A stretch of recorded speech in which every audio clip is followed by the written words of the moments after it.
Jeudi 16 mars, Jean Dujardin a accordé un entretien à Paris Match à l'occasion de la sortie de Sur les chemins noirs. L'acteur a évoqué les critiques à l'égard des stars du cinéma en pleine période de crise sociale, assurant que la réputation de hors-sol n'était pas du tout légitime. Long fut le chemin parcouru par Jean Dujardin depuis l'époque où s'est dénoué un gars, une fille.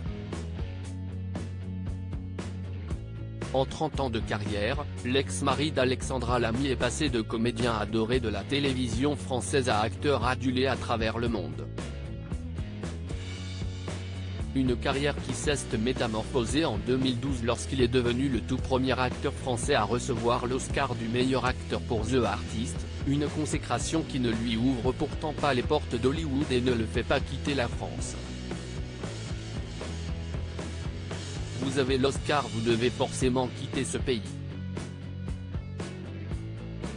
Eh ben non. Comme on l'entend, il a eu l'Oscar, il va forcément péter les plombs. Ça allait très bien avant l'Oscar et ça va très bien encore parce que j'essaie d'être cohérent avec mes choix, mais ça n'a jamais été le Graal, a-t-il affirmé dimanche dernier dans 7 à 8.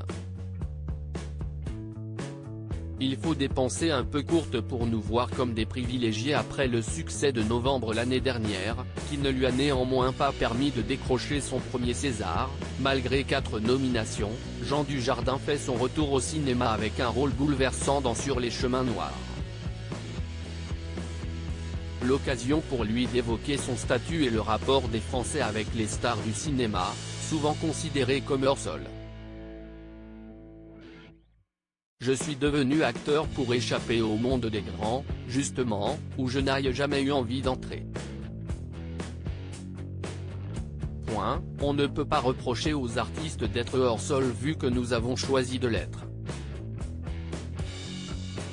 Cela ne m'empêche pas de connaître le monde dans lequel je vis. Je ne suis pas co-acteur. Je suis responsable. Je vois la souffrance de mes semblables. Quand j'accepte un projet, j'emmène une centaine de personnes qui vont travailler pendant au moins 8 semaines.